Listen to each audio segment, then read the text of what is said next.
Hello, thanks for clicking on this video. My name's Hussein. I'm coming to you from the beautiful Toronto Evergreen Brickworks.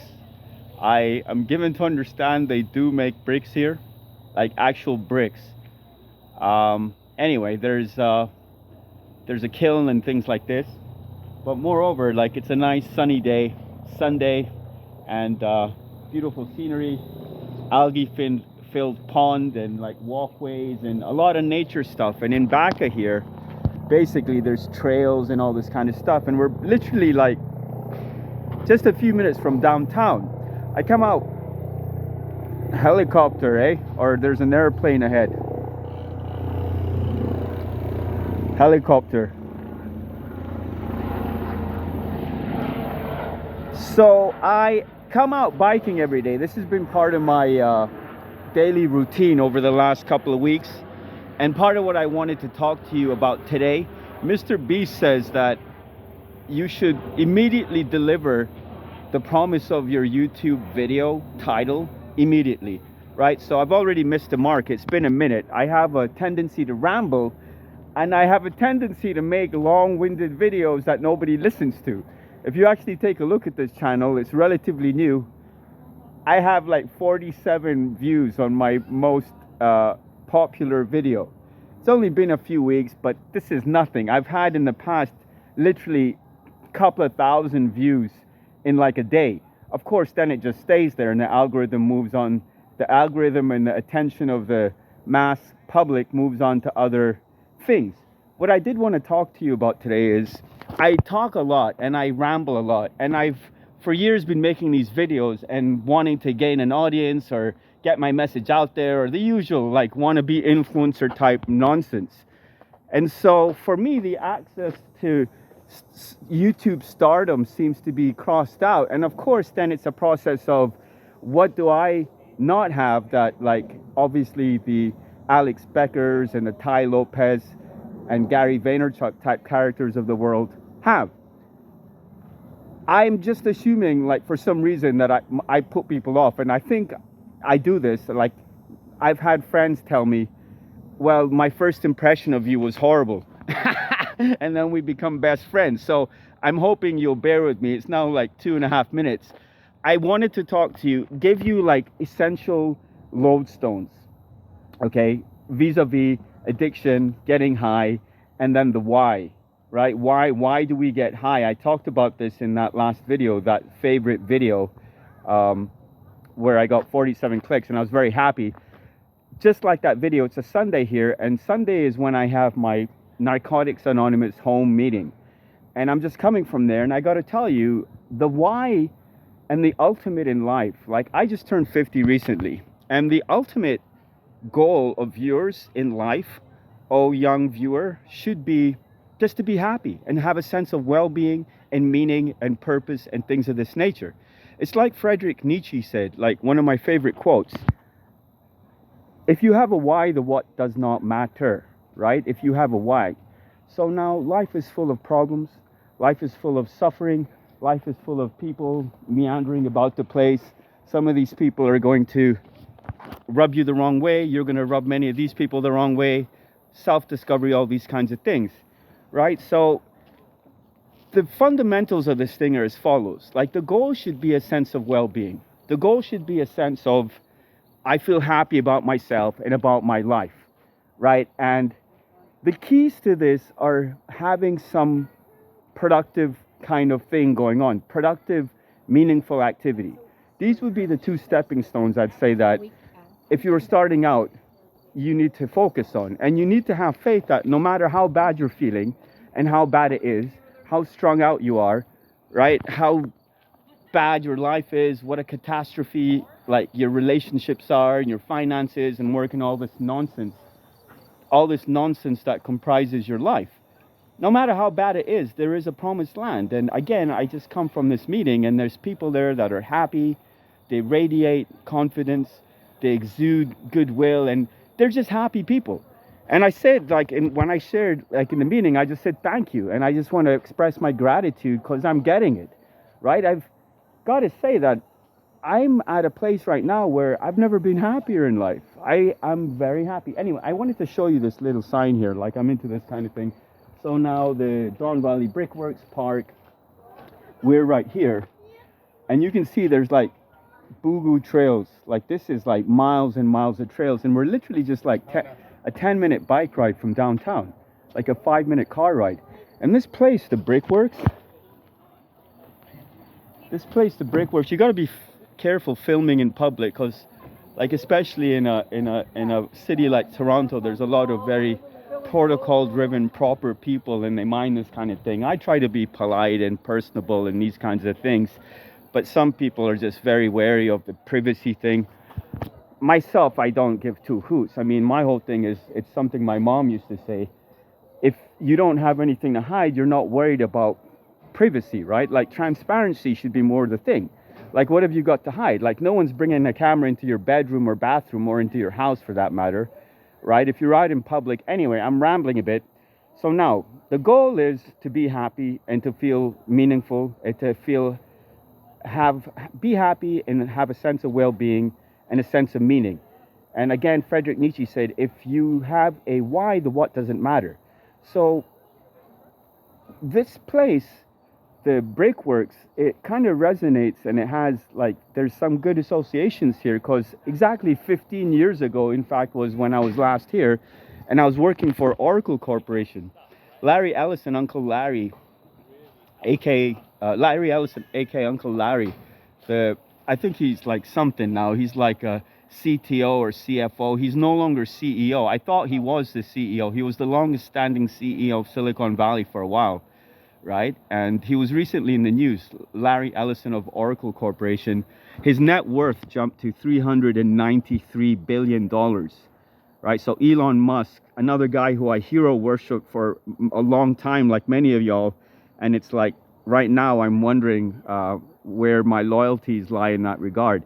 Anyway, whatever, like regardless, even a person like Donald Trump, as much as I've come to loathe him, you still have to admire him, and you have to study him, and you have to pay attention to what he's saying and what he's doing. And he's a successful man, and he more or less accomplishes what he sets his mind on. And these are extremely desirable qualities and traits. Anyway, Evergreen Brickworks, I was working for Oracle Canada here in Toronto, and we actually had an outing here like 15 years ago. And I just want to say, like, back then I had, the nice car, happy marriage, solid career. Like in my heydays as a enterprise software sales guy for companies like Oracle, Fortune 500 type companies, I was literally making 6 figures in my early 30s, right? And we were going on vacations, we both had nice cars, we were living in nice places. We went to Colombia, where my wife, mi esposa bonita, es colombiana, Bogotana, paisana. No paisana. Paisana, when you say paisana in Colombia, that means that the person is from Medellin. Bogota is actually the capital. Anyway, I'm rambling as usual. So I had ostensibly everything, and this is a key thing I want to say here, now that we're reaching the 9-minute mark.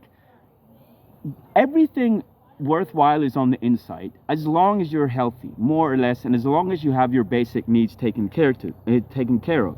This is like the starting point for this whole thing. Once you understand this, then you understand that the work is inside of you, like the real work, right? So we're chasing externalities, and it is the case that you're focused right now probably on some external goal. Like you're an internet marketer and you want to launch some product and you want clicks, and you're an average like job person and you want to like look good at work, and you're worried about your career trajectory, or you're dating some girl and you're not sure, and you think that the next time you're going to hit the bullseye and you're going to find the right person, this kind of thing, right? All of these things are ultimately meaningless. This is what I have to say. Now, vis-a-vis love, this is the great unanswerable as far as that goes. On the one hand,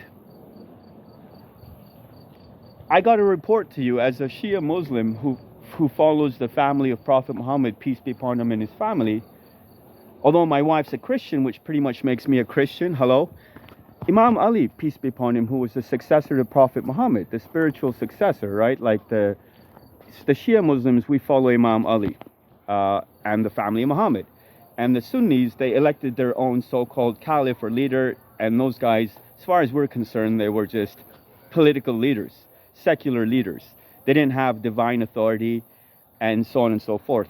Anyway, we believe Prophet Muhammad, peace be upon him, and his family, just like Jesus, peace be upon him, Moses, Abraham, Ishmael, Noah, Lot, Jacob, Solomon, peace be upon them all. There's, according to Islamic lore, there were 124,000 prophets, something like this, that have been sent throughout the ages. Now, when we say prophet in Islam, this is not some guy who suddenly says, yesterday I saw the light, right? It's like this song by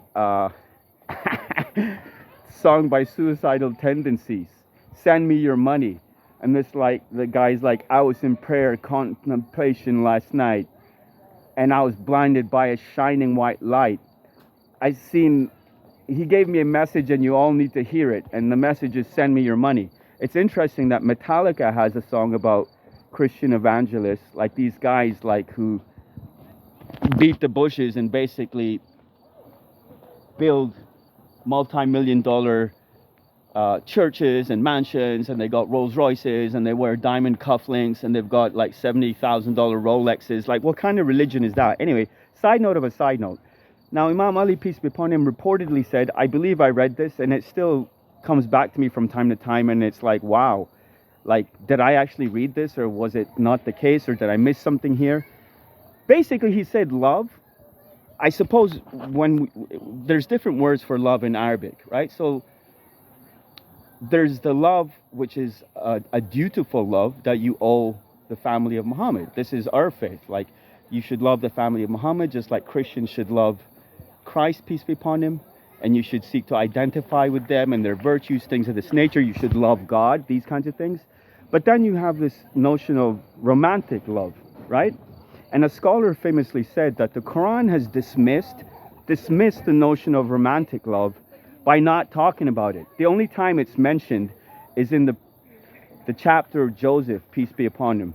Like, there's a chapter called Joseph, Yusuf, right? And in the middle of that, there's the wife of his master in Egypt who tries to seduce him. And it says that, you know, more or less she was overwhelmed or whatnot by love, right? The ladies of Egypt were saying, like, she's been basically just overcome by love.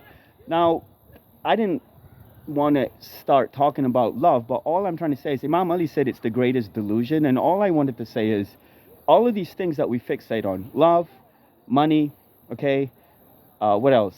Like prestige and status, okay, having nice things like a car and all these kinds of things, and then your career, all these kinds of things, these are all ultimately meaningless. This is what I'm trying to say. As long as just like the book of John says, okay, and just like Prophet Muhammad, peace be upon him, and his family said, in the book of John, in the Bible, you'll find quite clearly, I've read the whole Bible from cover to cover, by the way. I'm more Christian than many Christians, if not most Christians, frankly, as far as that goes. Because, again, my wife's a Christian, and I'm the guy who literally says, and it's true, because I've met like one of my best friends, a Jewish guy. He started off as a Jewish person, and he is. But he also calls himself a Christian and a Muslim. And I was like, he's right. So as a Muslim, I am a Christian as well as a Jew. And this is a long discussion. And I'm toying with the notion of starting an Islamic channel. I should probably do that, because everything else I've done in terms of creating content, I've had hits and misses. Like, I've got videos with thousands of views, and this is a big deal in my world. Like, right now, 10 views is a big deal in my world. Hello? 100 views, 1,000 views, couple of thousand views. My most popular video ever, 5,000 views, something like this. I've got several videos with 2,000 to 4,000 views, like 20, 40. I don't even know. I've lost count. But I kind of cracked the code. But again, it's not been like this whole thing of a sustainable following or an audience or things of this nature, right? And so whatever, I'm chasing that dream, and I know I'm rambling. I appreciate you watching. This is what I'm trying to say. And again, I do give people a bad first impression. This is all that is. A, and then B, I am a loner. I find I have to say to you, and I'm talking to you, as well as just thinking out loud. And these videos are therapeutic. But I'm a loner, and on the one hand, I have some great friends going back 10, 20, 30 years. Solid people, right? Great family. Finally, I'm in touch with all of these people on WhatsApp, and we have a group, and we're messaging each other on an ongoing basis. But solitude, I mean, I guess I might as well just throw in the saying of Prophet Muhammad's, peace be upon him and his family. Somebody asked him, what is the thing that you value the most? And he said solitude. And again, it's the opposite to what the average person thinks. Average person wants to be around people. I hate being alone. Loneliness is the worst thing, these kinds of things. And then at the same time, we're essentially fixated on things. We're fixated on people. We're living in the world of things, the world of people. All of these things, everything outside of yourself is meaningless, and frankly may not even exist if you want to go down that road. Like, ultimately, there's a brain, or there's some kind of awareness, and everything else, like, as far as scientists are concerned, they're going to say, well, listen, we do know that there's this 3-pound organ, and then there's chemicals and electricity, and everything that you touch, smell, see, and whatever, like this leaf looks really enough and all these kinds of things. However, it's just some projection being created by your mind, powered by your brain, which is chemicals and electricity. And ultimately, there's a philosophical quandary, which more or less is impossible to, like all of these big questions, you can just skirt around them forever. And the question is, does anything really exist in objective reality, right? Like, I exist, I know that I exist, and I know there's something called the world at large, because there's something else going on, regardless of whether it's temporal phenomenon or a hallucination or a dream or whatever it is. There is something other than myself that's going on. Like, these trees are growing and the world is changing. And then, of course, people in this conception is just the world. There's you, there's the world, which consists of people and things and phenomenon. And then you take this to the ultimate step, which is that there has to be a creator or something behind this.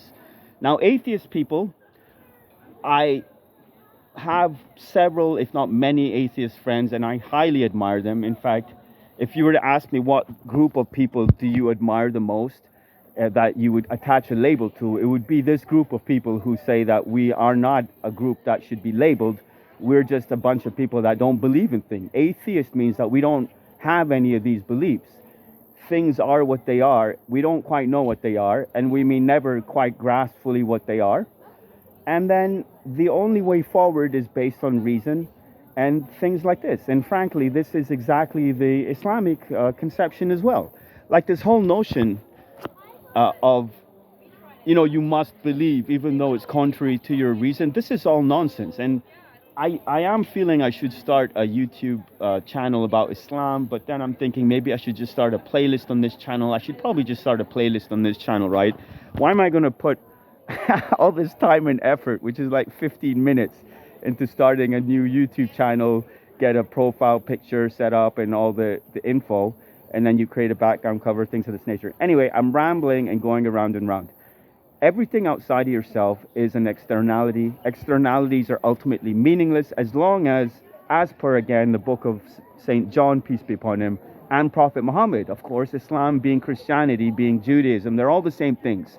You can take good from these books and religions, and you can take bad, right? Because there is the aspect of, in Islam, there's an aspect of war and punishment and things like this, I guess, like the way people see things. And certainly, if someone aggresses on you, the Quran says, fight those who fight you. Like, in Christianity, you're meant to turn the other cheek, whatever. Like, this is a separate discussion.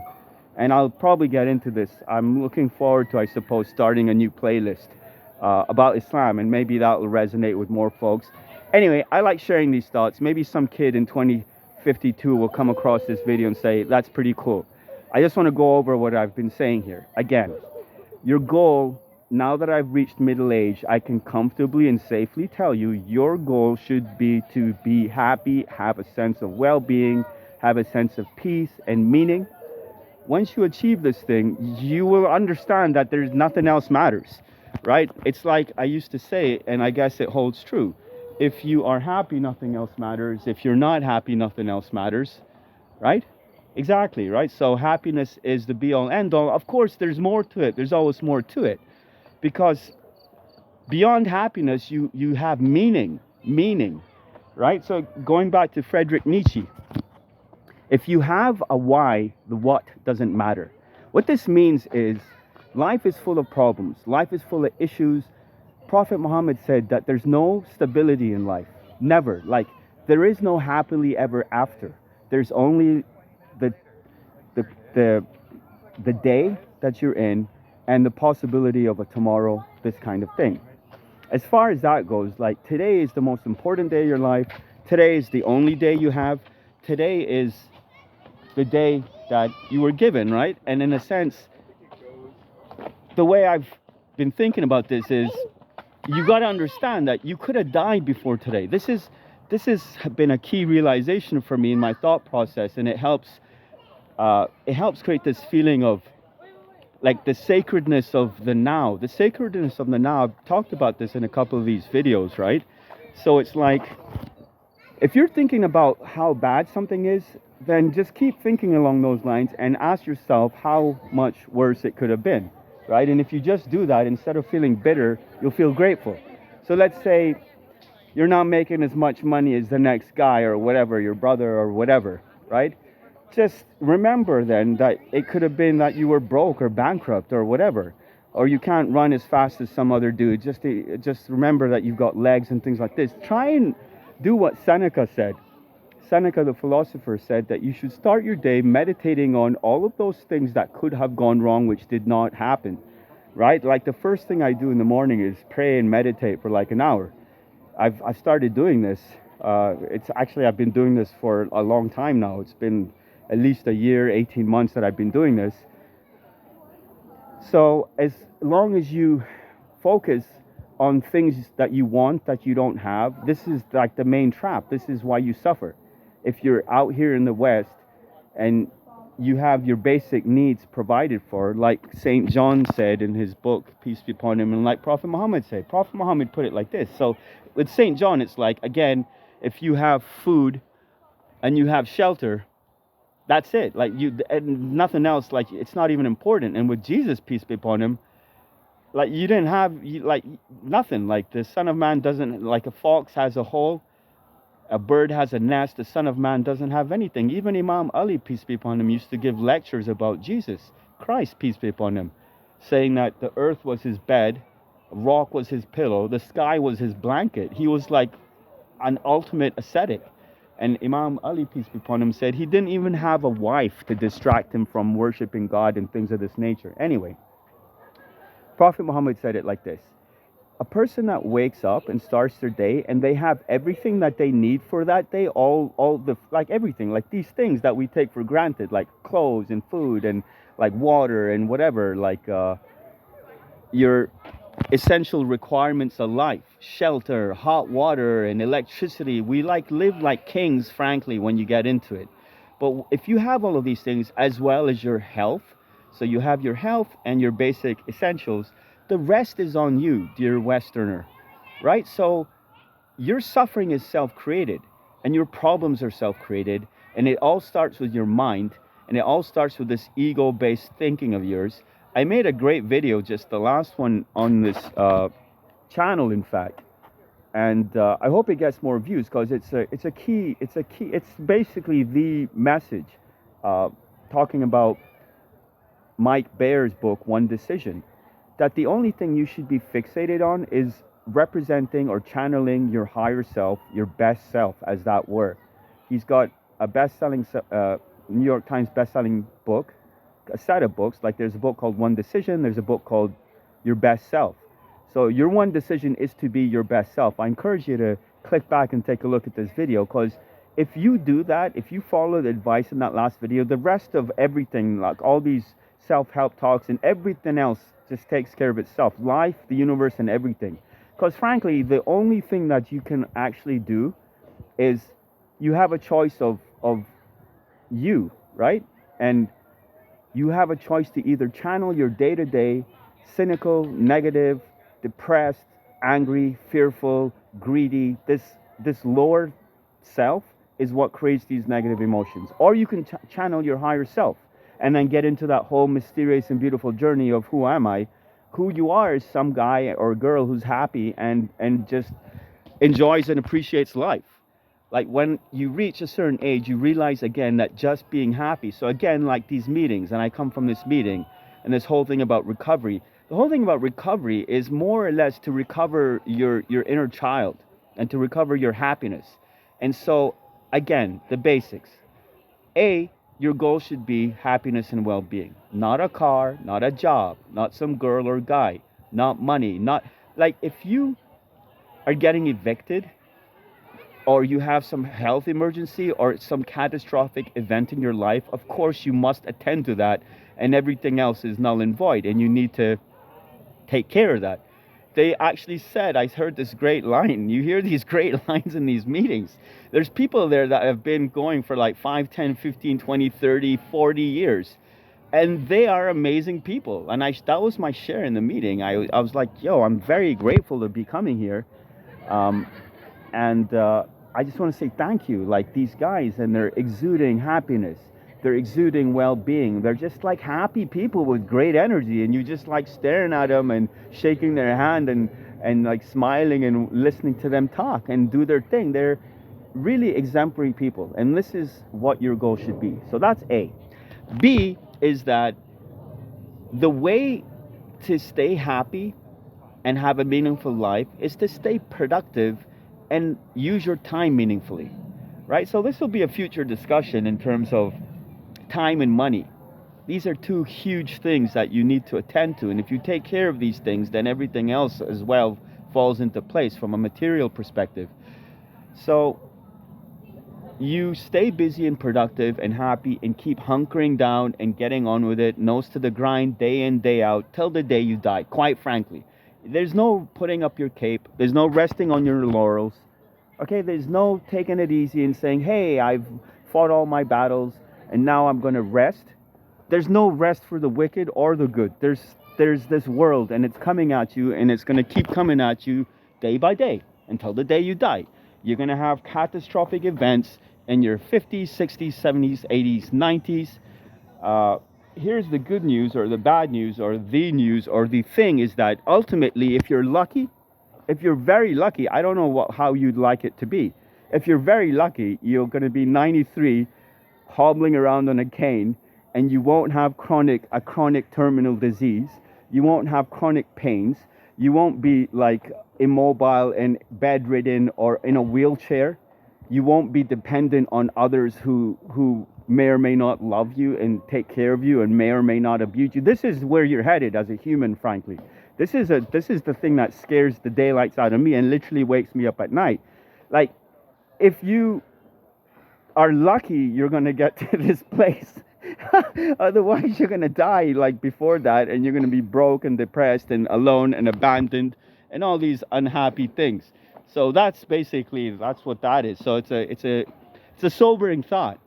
Anyway, so like as a person suffering from some kind of addiction or a substance issue or something like this, or just a mood disorder, okay?